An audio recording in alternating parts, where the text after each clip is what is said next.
வணக்கம் மக்களே, வாங்க நம்ம தில் கிச்சனுக்கு போகலாம். இன்றைக்கி நாம் தயிர் சாதம் குழைவாக க்ரீமியாக என் ஸ்டைலில் எப்படி செய்கிறதுன்னு பார்க்கலாம்.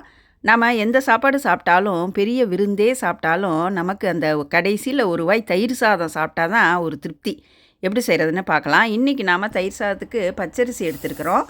2 கப்பு பச்சரிசி எடுத்துருக்குறோம். இதை நல்லா வாஷ் பண்ணிவிட்டு 1க்கு 3ன்ற ரேஷியோவில் 6 டம்ளர் தண்ணி சேர்த்து இதை நாம் நல்லா குழைவாக வேக வச்சுக்கலாம். நான் இன்றைக்கி என் குக்கரில் ஒரு விசிலும் சிம்மில் வச்சு 10 நிமிஷம் வேக வச்சு எடுத்துருக்கிறேன். இது நம்ம குக்கரில் அந்த ஸ்டீம் ரிலீஸ் ஆனதுக்கப்புறம் திறந்து பார்க்கலாம். இன்றைக்கி நம்ம செஞ்சுருக்கிற அளவு 6 பேர் தாராளமாக சாப்பிட்லாம். இப்போ நல்லா குழைவாக வெந்துருச்சு. அந்த ஸ்டீம் ரிலீஸ் ஆனோன்னே நாம் குக்கர் திறக்கலாம். சூட்டோடு அந்த தயிர் சாதம் பிசையும் போது நல்லா மசிஞ்சு கட்டி இல்லாமல் நல்லா இருக்கும். ஆறிட்டால் நமக்கு பிசைகிறது கஷ்டம். இப்போ நல்லா ரிலீஸ் ஆயிடுச்சு, ஸ்டீம் ரிலீஸ் ஆயிடுச்சு. நாம் இந்த சாதத்தை ஒரு அழுத்தமான கரண்டியால் மசிச்சுக்கலாம். இன்றைக்கி நாம் 1 லிட்டர் பால் திக்கு பாலாக எடுத்து காய வச்சு ஆற வச்சுருக்குறோம். அந்த பால் சூடாக இருந்தாலும் பரவாயில்ல. இப்போ 2 டேபிள் ஸ்பூன் அளவு பட்டர் சேர்த்துக்கலாம். இந்த பட்டர் கட்டியாக இல்லாமல் ரூம் டெம்பரேச்சருக்கு இருந்தால் நமக்கு கரையிறதுக்கு வசதியாக இருக்கும்.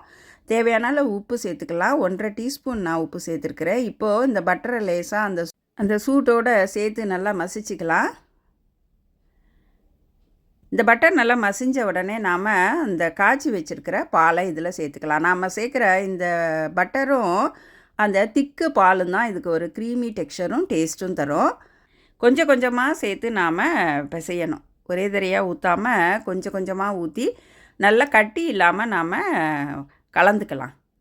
1 லிட்டர்லேருந்து 1.25 லிட்டர் வரைக்கும் சேர்த்துக்கலாம். நம்ம சூடாக சாதம் பிசையும் போது லூஸாக தெரியும். கொஞ்சம் ஆறுனோன்னா கொஞ்சம் திக்காயிரும். அதனால் நாம் அதுக்கு ஏற்ற மாதிரி பார்த்து பால் சேர்த்துக்கணும். நம்ம கரைக்கும் போது கொஞ்சம் அந்த கட்டி இல்லாமல் சேர்த்து கலந்து விட்டுக்கலாம். இப்போ இந்த பால் அளவு எல்லாமே சேர்த்துடலாம். அதுக்கு சரியாக இருக்கும். கொஞ்சம் கொஞ்சமாக பிசைஞ்சிட்டு ஃபுல் பாலையுமே 1 லிட்டர் பால் இருக்குது, அதை சேர்த்துடலாம். சேர்த்து நல்லா கலந்துக்கலாம். தேவைன்னா இன்னும் ஒரு 1/4 லிட்டர் சேர்த்துக்கலாம், அந்த பதத்தை பொறுத்தது.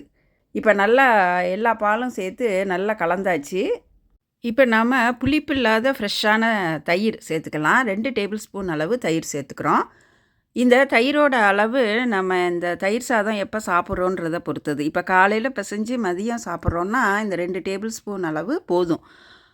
இல்லை அரை மணி நேரத்தில் சாப்பிட போகிறோம் அப்படின்னா இந்த தயிர் கொஞ்சம் கூட சேர்த்துக்கணும், நம்ம சுவைக்கு ஏற்ற மாதிரி. இப்போ தயிர் சேர்த்து நம்ம நல்லா கலந்தாச்சு. இதுக்கு ஒரு தாளிப்பு கொடுத்துக்கலாம். அடுப்பில் ஒரு கடாய் போட்டு காஞ்ச உடனே 2 டீஸ்பூன் எண்ணெய் சேர்த்துக்கலாம். 1 டீஸ்பூன் அளவு கடுகு தாராளமாக சேர்த்து அது நல்லா பொரியட்டும்.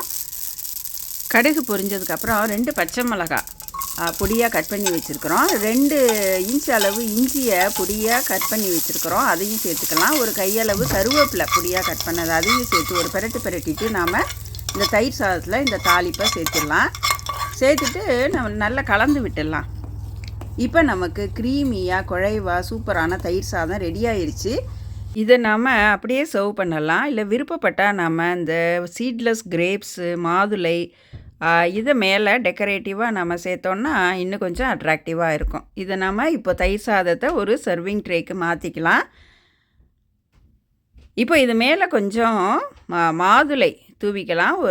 இந்த மாதுளம்பழம் நம்ம முதலையே சூட்டோடு அந்த சாதத்தில் போட்டு கிளறினோன்னா அந்த சாதத்தோட கலர் கொஞ்சம் ரெட்டிஷ் ஆயிரும். அதனால் கொஞ்சம் ஆறணுன்னா நம்ம மாதுளம்பழம் போட்டு கிளறலாம். அப்படி இல்லைன்னா இந்த மாதிரி மேலே தூவிட்டோன்னா நம்ம சர்வ் பண்ணும்போது அப்படியே எடுத்துக்கலாம்.